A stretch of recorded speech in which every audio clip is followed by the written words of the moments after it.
Swimming in Manila Bay is strictly prohibited this summer as it poses danger. The Manila Disaster Risk Reduction and Management Council, those who will be caught swimming at the Manila Bay will be penalized. Ria Fernandez tells us more.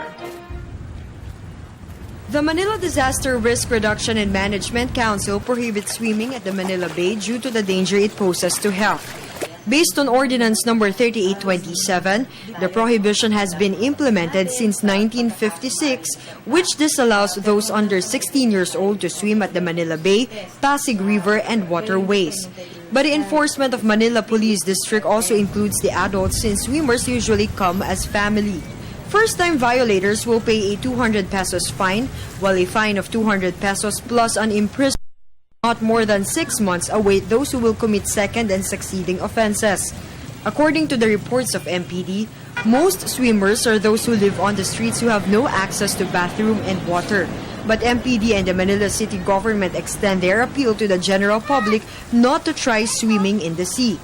Kung ang pag-uusapan natin ay patungkol sa yung seguridad sa kalusugan, talagang medyo ito ay may banta ng hindi lamang na ikaw ay magkaroon ng maaring sugat o ano sa balat, ano, much more kung tayo ay makakainom o meron tayong papasok sa katawan doon sa tubig na yun, mas magkakaroon ito ng mas delikadong epekto sa atin. Acting Manila City Health Officer Dr. Benjamin Ison explained that one can get diarrhea, gastrointestinal problems, hepatitis A, typhoid fever, and skin diseases from swimming at the Manila Bay because of its high count of coliform based on the latest water test sample done by the Department of Environment and Natural Resources.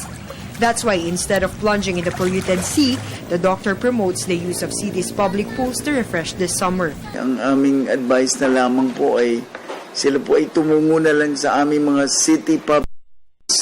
Ito po ay libre at pinangangalagaan ng mga namamahala sa swimming pool.